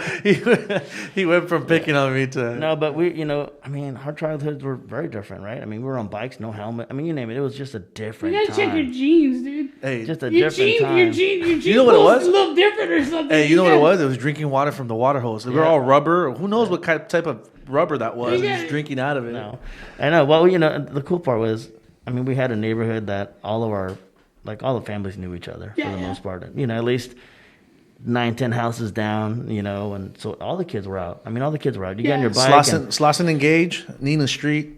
Yeah, and you just stayed away from Watcher because that was like the place. Don't go to Watcher Street. That's We funny. knew that. Don't go to that street. Yeah. But we hung out, and just the kids would go out and play. Whoever was out there, we'd just hang out and play, and we were out there until we got either the whistle or the yell for the dinner time. We'd come back home and have some dinner, and do homework and everything else. And yeah, there were some accidents along the way. I mean, he was definitely much more. I was much more. I mean, he was just wild. You know. I mean, I would say. I get that. I see, and I get that. That's what I tell him. He's a wild. So I played soccer. He was like on a road bike, right? Or he wanted to skateboard, or he was like off roading. Like he was just never afraid. I mean, this guy was the first one to climb a tree, or he was always, which I appreciate, and I think of it now, and I think about even my two daughters. Lucia, I think it's kind of the older daughter, older son, thing where you're like, oh, I got to be responsible. I got to set an example. Sure. And then Eliana's like, she's the first one to want to jump on the table and do a flip. It's just. I mean, this guy was that. Hey, he's getting payback now, huh? Yeah, major payback. He's getting payback now, huh? Hey, I got a little fun for Jimenez bailout, dude. So I love kids. I love kids, right? Havana and Luca are here, and I'm like, he just has this look on his face like he's just overwhelmed, right? I'm like, I'll play with him for a little bit. I can handle kids. About 15 minutes in, I was like, dude, I gotta go. Your kids are just dominating me right now. There's a lot of energy, man. And they eat every 2 minutes. Steal, Gary, what's in the fridge? They eat a lot. Was ask your dad, because I'm not going to feed you. And then all of a sudden he brings out like big carrots in their eye. I'm like, damn, man, what kid does that? It's like, what kid does that? Then all of a sudden they're back out jumping on everything again. I'm like, oh, man, payback, dude. That's payback right there. No, it was a good childhood. I mean, we have some good stories. The AM PM, man. AM PM, yeah, we'd go to AM PM and he was telling me AM PM. Dude, some of the best burgers ever. Oh gosh, it was gross. So, I can't believe we did that. Yeah. So you sound like your personalities are different. Did you ever have that moment where you got caught playing video games at the liquor store and your dad had to come whoop up on you? So it's not, I mean, I told him when we had the restaurant, my dad sent me for some stuff, and I got in trouble. Well, and we actually had a little some games at our own place. At the restaurant. Too, but we had pinball machines. Yeah, Nice. pinball machines. The I think overall, I mean we had a lot of fun, But we were also, I think I would say deep down we were good kids. Like we knew to not we weren't like creating chaos, but we would go out and have fun. We were smart about the stuff we were doing. I think our parents really trusted us, deep down. Yeah, man. We used to go everywhere, alone. Yeah, I mean, we used to go. You remember we used to go to the theater? You and I. We'd go to the theater. Catch the bus and go to the theater, and we were. I mean, I must have been 9 or maybe 11. You're probably 9. Yeah. I mean, Damn. And the theater was not like around the corner. No, it was in East LA. Yeah, we'd go to. I was gonna say you guys didn't live where there was theaters. Yeah, no, we'd jump on the bus. We'd go on the public bus, and it was in East LA. We'd get out, and then we'd watch like 2 movies. Yeah, because they were always like double headers. We didn't have phones then either. No, we didn't have phones, pager, nothing. And then we'd go. That's just nuts to me. Yeah. Right? Yeah. Yeah. That is nuts. But yeah, I was the same way. Me and my cousin, I was telling you that it's been down lately. There was a little while too. We used to take the metro. What is it called now? It used to be called the metro, wasn't it? Still the metro. Or the RTD? Or was RTD. it RTD? Yeah, RTD. Oh, okay. Oh yeah, it was called the RTD. That's what it was. And we used to travel to school and then come back on our own. It was nuts. That's pretty crazy. So what is it? He graduates. Maybe that's why I don't like public transportation. Public transportation is nasty. He graduates and you decide, hey, we're going to. No, I graduated. You graduated. So okay. I had already planned. I told my parents, hey, you know what? If you guys, because they had asked me what I wanted, once I graduated from college, and I said, I'd love just a plane ticket. Plane ticket to go to Europe, and I'll figure out how I, pay for staying out there, round trip ticket. And they're like, okay. And so I had planned. Actually, my good friend Adam and I were going to go together, and so I think they felt more comfortable knowing that I wasn't going to go alone. But then he ended up not going, or wasn't going to go at that point. I'm like, dang. And I'm like, hey, let's go. He was only 18. I had just bought a truck, an F-150. Yeah, and he wanted to buy rims. I'm like, No, I was gonna lift it. Yeah, he was gonna lift it. I'm like, I was gonna lift it. That sounds like Abel I'm right like, there. I'm like, you're gonna spend $1,800 on lifting your truck? I'm like, See, but dude, we've let's worked. go on Like a we always trip. worked since we were young. We've always worked. So I was 18. I bought a brand new truck. You know, I was gonna lift So I'm like, it. you're not gonna. I'm like, you're gonna spend $1,800 on lifting your truck. I'm like, dude, get a ticket. Let's go and let's go Smart to Europe. move. Smart move. Yeah, if he wouldn't have told me, I wouldn't have Yeah. done any of that. So he did. That's a good brother, dude. That is a good brother. Well, and it's funny because the way the trip started wasn't like the best because as it is, you know, I had $18 a day to spend with my budget. He had $16 a day Oh for man, his budget. So we he get seems there. a little more expensive to do things too. come Well, on, I don't know if he remembers this or not, but right when we got to the airport, we realized we didn't have our tickets. We lost our tickets, our plane tickets. I don't remember that. And so we had to go to the counter. And that's In right. order for them to print it, it was going to be like $100. Oh, so there goes your budget right out the door. So right out the door, our budget was like hit hard. I'm like, oh, You're right? 2 weeks into your budget already. Well, and this is 5 weeks. We're going to be in Europe for 5 weeks. Holy and we moly. had, you know, kind of mapped out what we wanted to do and which countries and, you know, which cities we wanted to go to. I'll be honest with you. He's the one that mapped it out. I was just like, whatever. We'll go wherever you want to go. Let's Hey, go. that's all right too, though, Like, man. you know. The Yeah. smarter guy Yeah, like- mapped out. I was like- you know, you guys probably would have been drinking wine, doing whatever, and you know, and he at least had you go see some exactly. monuments and Exactly. We saw a lot of stuff. We saw a lot of free tours too. We saw a by whole chance. bunch of stuff, Yeah, I mean, yeah. so we went, and day one was kind of sketchy and scary because we had these huge backpacks. We didn't know that it didn't get, you know, dark until like 9 or 10 at Dude, night. I'll never forget that park. That was But scary. We went Vondel something park. Anyway, we're walking through, and then we were trying to find this hostel because I had like the Let's Go Europe book. It was like a Bible like this big, right? And because we couldn't go online and look for stuff I could do now. So we found this place. I'm like, look, we're gonna go get out of the airport. We had our train pass. I'm like, we're gonna go and find a hostel, get our stuff down, and then we'll just go like explore. And he goes, all right, cool. What he's not saying is that we flew into Amsterdam. Oh yeah, we flew into Oh yeah. nice, yeah. nice. One of the craziest countries around out there, especially what? probably in those Actually- days. Super mellow. Really? and super clean. Amazing. Very I clean. hear it's totally different now. Then, Very clean. like, No, there's only a certain area. oh, that's Yeah, the red light okay. district. It's very Yeah. it's there. It's contained there. Oh, okay. Everything else is just like beautiful and clean and green Yeah, and incredible place to start. canals and yeah. Yeah, so we saw like Van Gogh Museum, we saw Anne Frank's house. I mean, Oh, wow, that'd be cool. No, and the whole thing for us was we knew we had only, you know, small amount of dollars to spend, and so we wanted to make sure that we saved up for some big things, and we committed to say we're gonna try at least one like real traditional meal at each you know place, each city we were at, because the reality is we couldn't just spend on dinner every night because we just didn't have the money. Yeah. So we would go and hit up the grocery store. We get like big piece of bread, tomatoes, and salami and cheese, and I mean that was our lunch. And you know we'd Yeah. stay at hostels that, you know, provided breakfast. You know, even if it was hard boiled eggs. the we'd, Flying sneak in. Pig. The Flying Pig was the first one we stayed at in Amsterdam. The hostels always had hard boiled eggs. They always had like bread, some meats and bread. So we would like load up and just, I was like, eat as much as you can before we go on our, you know, walk. And then we didn't realize that, I'm like, whoa, like that first hostel, there was multiple beds in a room. And we're like, man, do we just leave our stuff here? Like what's going to Yeah, happen? like what's the, Yeah, how do it's you a work little this? crazy. Yeah, So we bought, you know, I don't remember. Locks. We had to buy it. So then we're like, man, there goes our budget again. We had to buy locks and like chain, like to lock up our bags before we would go places. because if him and I would go walk, We didn't want to carry yeah, everything. you don't want like there's places that you Yeah. shouldn't carry. Yeah. your ba- you know what I You're mean? plus you're a big target Yeah, for anything. exactly. So we went all over the place. We were started in Amsterdam. We went through Germany to Prague, Czech Republic, and you know we had a ton of fun there in Czech Republic, and then continued on down. Czech Republic is beautiful, man. Hey, do you remember when we left Anne Frank's house and we saw that like there was like a little guy like pushing a cart like a potato, like it was like fries or French fries or something they were making. Pommes frites. Yeah, it was and like I guess that there was a couple there that just had bought two, like one for each. Yeah.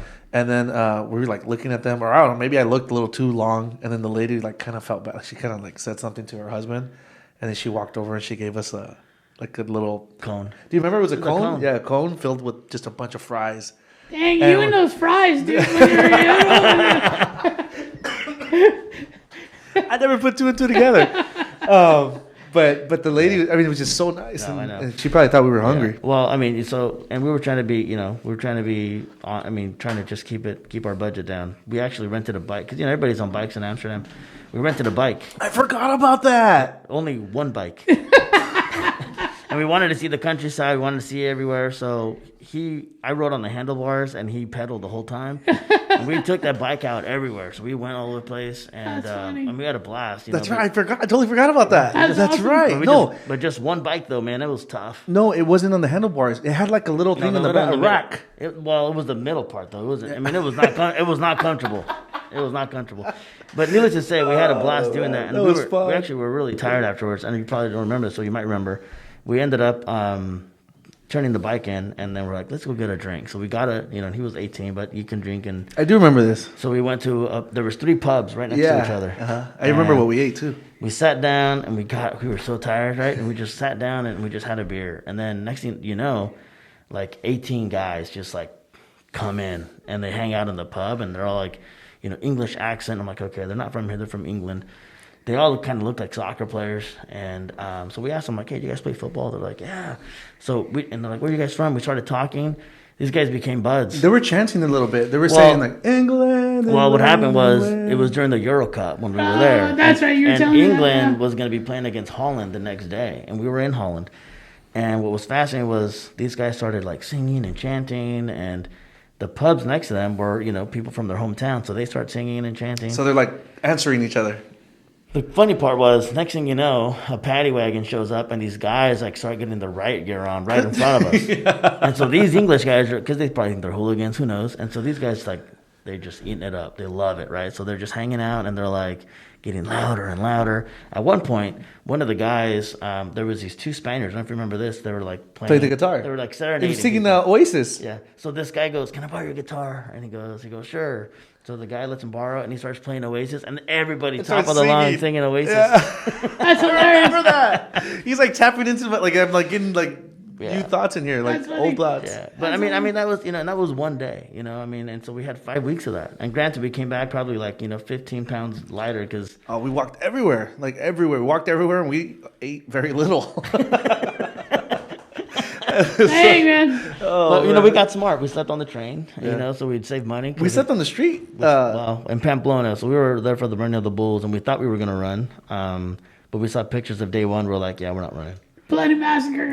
Well, the thing is, there's people who are there that know what they're doing, right? That are from the town. They take it very serious. And then you got a bunch of people who are just tourists who are just hungover that are there that are just dumb. Tripping over the cobblestone. Yeah, and the cobblestones are all wet with the sangria. Yeah. It's all slippery. I've heard of people going there thinking that they're gonna do whatever and get just. We left pretty quick. We were there. We experienced it. We were there, and then we're like, all right, we should go on to the next because the town during that time just smells like sangria. Yeah, it's fermented. Really? Fermented, because it's everywhere. It's spilled everywhere. Yeah, that's crazy. So we're like, all right, we had fun. We watched the Run of the Bulls. We did our thing. All right, let's go. Yeah. So we did have an interesting experience, and we had tickets to go see a game, actually a Euro Cup game, and we were in Belgium. So we get to Brussels, and Brussels is kind of, it's a cool Brussels. City. So we get to Brussels, and we get on a train heading to Charleroi, which is about an hour from Brussels. And we get on the train, and we're like, you know what? Why are we going to stay in Brussels? Let's just stay close to the stadium. We're going to watch the game there tomorrow. We can check out that town or whatever. And we're like, all right. So we go, and once we literally are on this train ride, we start noticing like the cities as we're getting further and further out are cities that were never remodeled or fixed after the World War. I mean, you literally saw, what happened. Half buildings and half stuff building like that. whole. I mean, it was. We started to see this on the way. You see, I wasn't lying. So I'm like, whoa. I'm like, and part of it was just like the history of that. You know, just the fact that it's still there. These were places that never got rebuilt, and they still look like that from the war. We get to Charleroi, and we're both already looking at each other. I'm like, this is like where we grew up. Like, what are we doing? We don't belong here. We got these big bags. We stand out like your a sore street thumb. senses start kicking in. Oh, they were tingling, man. They were just like, this is not okay. We literally looked at each other and we're like, yeah, we're getting back on that train and heading back to Brussels. Like, we literally walked in a circle and walked right back into the train. And then it seems like the whole train emptied out. So we get back on the train, and we're like the only people on the train except for these 3 big dudes. And they were not shy about what they were going to try to do either, because they got in, and we immediately were like, oh not good. We knew, dude. Yeah, we sat down, and these guys were at one side of our the train, in the same cabin, and we're on the other side. They're looking at us, just kind of smirking. We're looking at them like, oh man. And so I'm looking at him like, hey, make sure your passport, like, just don't lose your passport, whatever money you have, like, tuck it in. And we came to the point where we're like, listen, at the end of the day, if we lose our bag, let them take the bag, but keep your passport goods, and the money, and we'll go, right? We're like, well, let's play it out. Let's see how it goes. So we're sitting there. I was not planning on losing my bag at all, man. so I ain't going down like a chump. That's how I would have been. Like, I guess it's going down. I ain't going down like a chump, man. So I remember we got, I'm like, let's get up at the next stop. Let's get up and let's move to the next cabin and just to, kind of see what You're lucky you had a smart guy with you. You're the knucklehead, right? Yeah. So we get up, we move to the next cabin, and we sat on the closer side. That way they have to walk across to the other side, right? So we sat down, and they get up, and they come to the other cabin, and they keep walking. They're just kind of looking at us, and they keep going, and they sit down, and then we're like, okay, yeah, it's going to go down. The guys started going in the middle of the cabins, and they were like smoking and, looking all tough, right? And I'm like, let's move one more, right? We moved one more. I'm like, look, this next one actually had a break glass in case of an emergency, and it had an axe. I'm like, let's sit there. That was his idea. I'm like, let's go sit there, right? I'm like, worst case, they're going to see there's an axe there. Maybe, if we had to defend ourselves, whatever, like, we'll defend ourselves. Maybe I'm taking a leg home with me, Something's going down. I lost my bag, but I got an arm. I got Jean-Claude's arm here. So you guys are walking through the town with, somebody's... So we sit there, and then at this point, they're kind of almost laughing. They're like, kind of just like, okay, sooner or later, like, these guys are getting further away from wherever town they're from, and it's going to go down because it's getting dark, and we're getting past, like, these crazy towns that were, never rebuilt. And I told him, I'm like, hey, this next stop, let's get off. Let's just get off, and then we'll jump back on the other side. And like, let's see if it works. And if not, then, then I guess the last resort is we're just going to have to defend ourselves. You know? And we go to the middle of the train, and we're kind of like, kind of hiding. Like, what are these guys going to do? The other guys are on the other side on the cabin ready to get out too. So we literally pretend to get out and actually say, and they start looking around. The train they thought closes. we got off because we ducked down. And it looked like we had stepped down. And we stepped, so then we stepped to the other side of the cabin. So then when the train started going, we actually popped up to see if they had gotten on or off, and then we see them on the outside, and they look at us, and they're just giving us the finger, just kind of laughing. Dude, it would have been bad, man. That night, we paid for a hotel. I can imagine, just so you could take everything off. And we wanted to feel safe again. You know what I mean? Decompress. Yeah, that was stressful. That is crazy. Besides that, though, the trip was... It was cool, man. Awesome. Yeah, it was really cool. And you know what? It was a window of opportunity. And we didn't know it then. We didn't know how serious our lives were going to get and everything we were going to start doing and stuff. But I'm glad we took it because it would have been extremely difficult to replicate that window of time. I mean, we almost got killed by a panther in Cinque Terre on a hike. Oh, you remember that? I don't think it was a panther, but it was a big cat. Yeah, it was some sort of big cat. But it was cool. I mean, we walked from one of the little towns all the way to... We're just literally wearing just shorts and sandals. Yeah. I mean, we went. It's an amazing place. It's probably much more touristy now, but back then it was super quiet. They have rails now and stuff. Now, back then it was just the way it was. We got there and we had to find a place to stay. And remember, like, you came out of the train. Osvaldo, you remember that guy? Yeah. So we get into this place that's like renting rooms or whatever. We get in and he goes, "Oh, so what's your name?" And I said, and then he looks at my passport. He's like, Osvaldo. Yeah, they loved them immediately. There was like they gave us the honeymoon suite. Do you remember that? Overlooking the ocean. Overlooking the ocean, dude. Oh, man. Yeah. The guy owned different properties there, and he just liked them because his name was Osvaldo, and he was just like all like humble and nice. Nice. And pizza place. Yeah. Oh, the pizza place, Portugal. So during the Euro Cup, it's the Euro Cup going on. Small little town. I mean, there's like one pizzeria, and then like there was one little bar in the town, and. I mean, we were playing soccer with the kids in the town, so they had this plaza, and it was all cement. So we went out. I'm like, oh, they're playing. I'm like, let's just go, And it was like at this point, it was really more kind of just vacation because before that we were just nonstop, seeing as Trekking, much stuff as we just could. trekking. Trying to see as much as you Yeah. can. You know what I And mean? here it was just a small little beach town. And Just so- hanging out with the locals, pretty much. And so we go and we start playing with these kids, and it was so. I mean, we were playing barefoot, like you're just literally playing on the cement, just playing That's with cool. these kids. That's crazy. We built this little bond with these kids Yeah. that when we were about to leave, because we were there about 3 or 4 days, these kids wanted to see us before we left. And I remember they had one ball for the town. They came down, they all had signed the ball, and they wanted us to take it. Oh, wow. Yeah. And we're like, oh, I'm like, this means a lot. I'm like, let us get it on video. I said, we can't take the ball. I'm like, you guys got it. So we recorded it because that was it. Like that's all they had. Like, this is your ball. We can't take the ball, right? And they're speaking to us in Italian. You know, we can understand because we speak Spanish.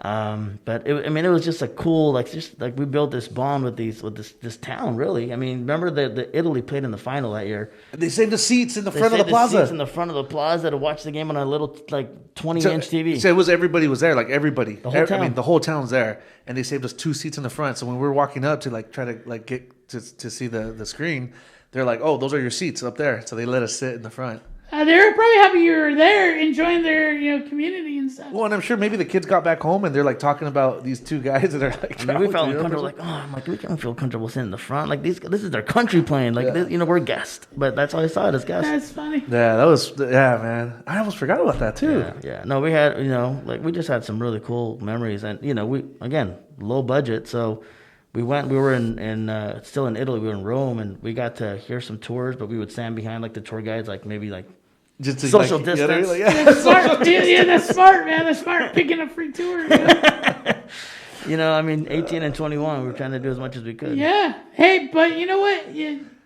It's a body thing. You can tell. You can definitely tell with, between 2 brothers, and being that close in age, it's fun when you guys are that way. First time I ever went to a mega nightclub, Club Lavka in Prague. It's probably still there. Probably. It was like Charles 7 Bridge. stories, dude. Yeah, Charles Bridge. Yeah. It's like it's this amazing location. But I was blown away because, you think it's just 1 floor, but it was down, down, right? yeah. It was just Dang. weird. It's crazy. It went underground, so it was like all the old cellars, thousands of years old, dude. I picture Abel being like, "I'll be back one day." yeah, that's what I picture, man. I picture that totally. So when I first met him, man, the guy drives up in a Corvette, and we're all like, "Who's this guy, man? Who's this guy? Who's this cocky guy coming in That's funny. with this good-looking girlfriend? We gotta check this guy. Let's check this That's guy, funny, man." dude. That's funny. Yeah, all of us, dude, we're in there just like, this guy's cocky, man. Rafi tells the best story. He does. Rafi does it. Rafi tells me, he's one of our instructors. Mr. Rafi, he's like, I used to hate you. I used to hate you. And we laugh about it now. He's like, you know what? I had no clue. I didn't know who you were. I just hated you for no reason. You're a confident guy to begin with, right? Super positives. But when you're younger, sometimes that doesn't come off as like, hey, what's going on? No, I'm a complete different. I've done a lot of things I'm not proud of, And I remember we'd all be like, who's this guy, man? Thinking he's coming here owning this place, man. that's funny. Let's get the gloves on this guy.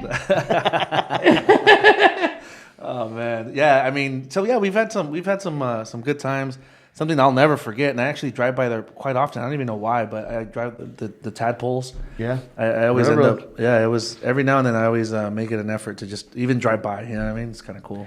Yeah, I mean, I've taken the opportunity to even drive through with the family, so the girls can see Where we grew up, where we grew up. Humble It's just beginnings, man. Yeah, that's the railroad good. tracks and all that. That's good. Yeah. So I always tell, I grew up totally different than you. I had the orange curtain for sure, but I grew up in a neighborhood. You've seen my dad's house, and it was the same way though. We all grew up together. So half my neighborhood literally became police officers or law enforcement of some sort, and then the other half we were just ruthless guys, just doing whatever the heck. Yeah, we but wanted he to do. has a. You were he's the like- inspiration for them becoming law enforcement. Exactly. He comes from you're multi generations already born So here. here in California, we've been here. Like I you always- said, I always that tease them. The border. I never crossed the border. The border crossed me. they've because been here for many generations. yeah, our generations are huge. In fact, I'm learning that my great grandfather was more Indian than he was actually Mexican. But now on the Hernandez side, I don't know. I can't say 100% on that. But yeah, so I kind of grew up like Orange County has a couple little, everybody calls them colonies or colonias, You got Anaheim. There was a big one here in Fountain Valley. There was one in Santa Ana, and there was one in Westminster. So everybody kind of knew those little places, My mom always used to tell me how when she was growing up, Orange County was all orange fields, and that's what they would do on, picking oranges or strawberries. And then when she got to high school, it went to cleaning hotels by Disneyland, and those are the jobs they could get back then. So yeah, it was a different environment when I grew up here, but and I always tell, I get white people because I grew up around them, like I was like embedded in them. Well, it's your family. I mean, yeah. He's seen this great picture I have. Yeah, I saw this picture and I'm like, Gary, I hate to tell you this, but this is not your family. He's like, yes, it is. I'm like, dude, you were adopted. It's my stepdad. It's my stepdad's family, but it is 100% like just sea of white people. And then this little brown kid. I actually tried to clean the picture, but it was him. I thought it was a little I was dark, dude, growing up. I was dark. Yeah. So, it's funny. But I love hearing it because I love hearing these stories. And I love hearing about our culture. You guys are the Martinez family, man. Part of our culture. And that's a cool thing. I think if you could say anything to someone coming up, and it doesn't matter about culture, I would say more about a kid struggling through school, and just a kid. It doesn't matter gender, doesn't matter ethnicity or where they come from or anything, but if you could give them a word of encouragement about education, what would you say? Yeah, I mean, and so I appreciate that question. I think at the end of the day, each one of us is dealt a story. Right? Yeah, right. And every story I think is what provides a level of resilience, and I think it's important to understand what we learn from those stories. And for anyone, I mean, I would say whether struggling or not, I mean, deep down, each one of us truly is that architect of whatever we want our life to look like. Yeah. And no matter, from young to old, whatever our ages are, we have the ability to really make, that life that we want that life to be. And I think, is it easier for some people? Yeah, absolutely. They're dealt a different card. Doesn't mean I can't, work at it and try to figure out how to get there. I take so much, I would say, more pride now in understanding the opportunities that were given to me, and I think a higher level of responsibility. I mean, looking around, I was the first CAO to be Latino, and I mean, I can't tell you why that's the case. And I can either, harp on that, or I can say, hey, you know what? How do I continue to do the work that I'm doing so that others can see that they can, reach a dream and do what they want to do? I always ask people, especially a lot of people that I mentor when they're younger, coming through college and doing internships and stuff. I ask them what they want to do when they grow up. And then you kind of get them into this deep thought, like they're really trying to give like a really good answer. And I'm like, hey, listen, I'm only asking because I'm still trying to figure it out. Seriously, I mean, the reality is that's a great way to look at it. None of us really know, right? Yeah. And I can't tell you what I'll be doing a year from now, but I know that I'm going to continue to work hard, and if opportunities are there, I'm going to weigh them, right? What's the impact of me taking that opportunity and the timing, given what's going on in life during this time, with my family, et cetera. So there's a lot of things to weigh pros and cons, but I would say, take that story that you're dealt with, grow from it, make that be an inspiration for what you want to be, and just know that ultimately you get to write that story. No one's going to write it for you. So I would say put the work in, get a mentor, find someone who's going to support you, through some of the stuff. Our parents got to the age where we grew up doing homework together, learning English together. But they knew at a point it was going to get to a place where they can support us in a different way. They're going to be a support structure, foundational. But if it came down to college or classes, etc., they knew I needed to find somebody else to help me with that stuff.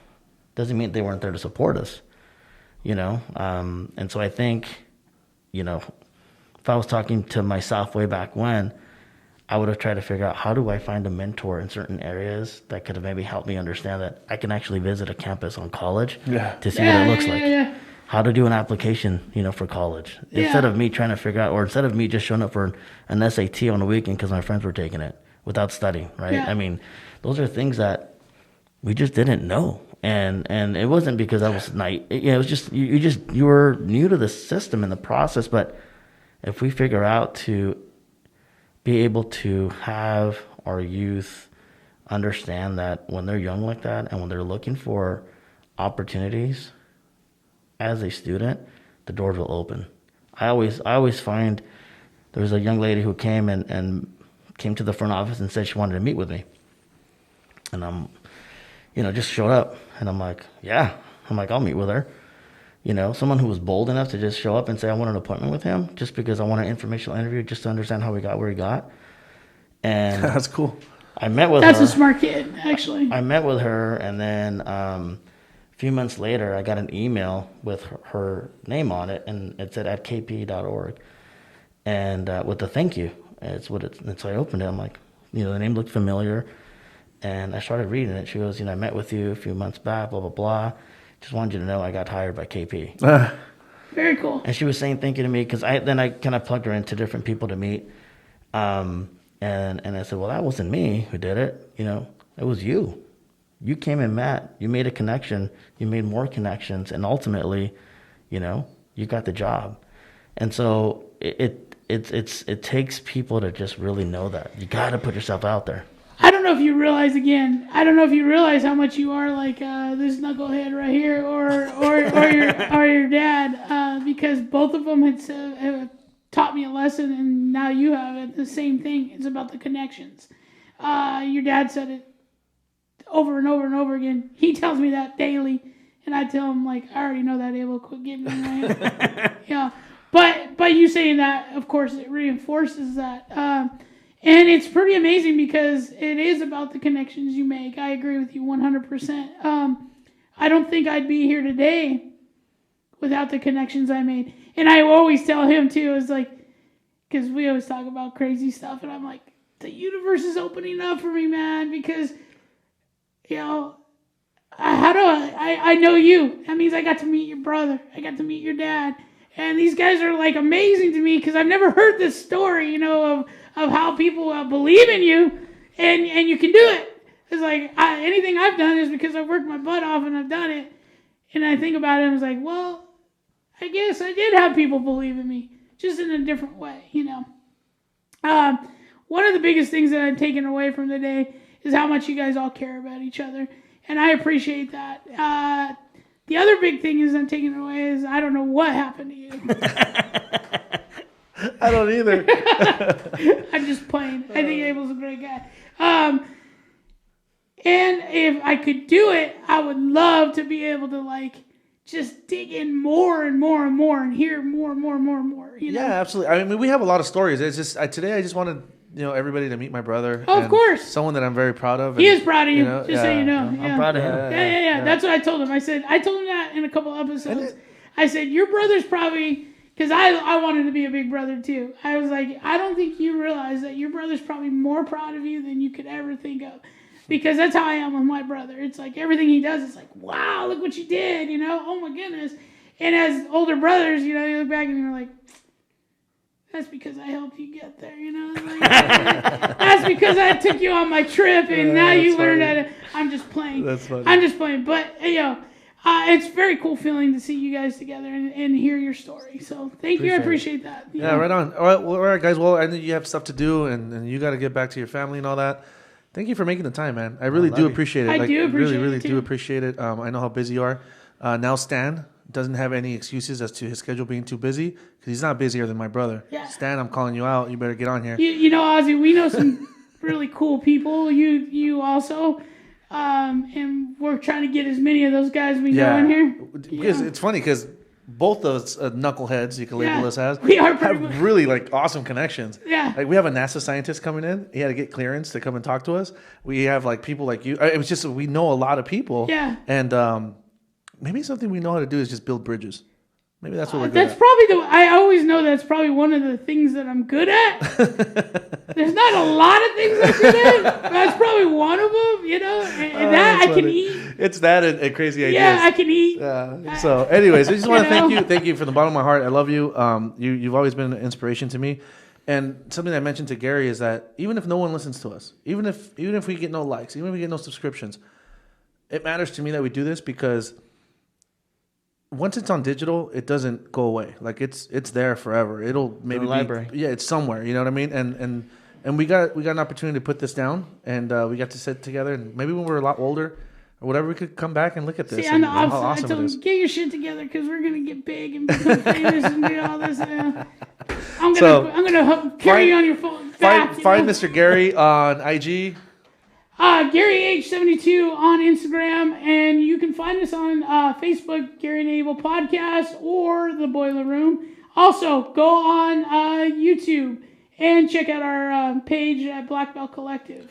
Instagram, simpleman0707. Twitter, Ozzie_Martinez. Okay, there you go. KP, That's where you can find them. KP.org over here also. Check out Kaiser. All right. Love you guys. Love you. Have a good one. Remember to vote. Vote. Yes, sir. Abel doesn't vote. That's not true.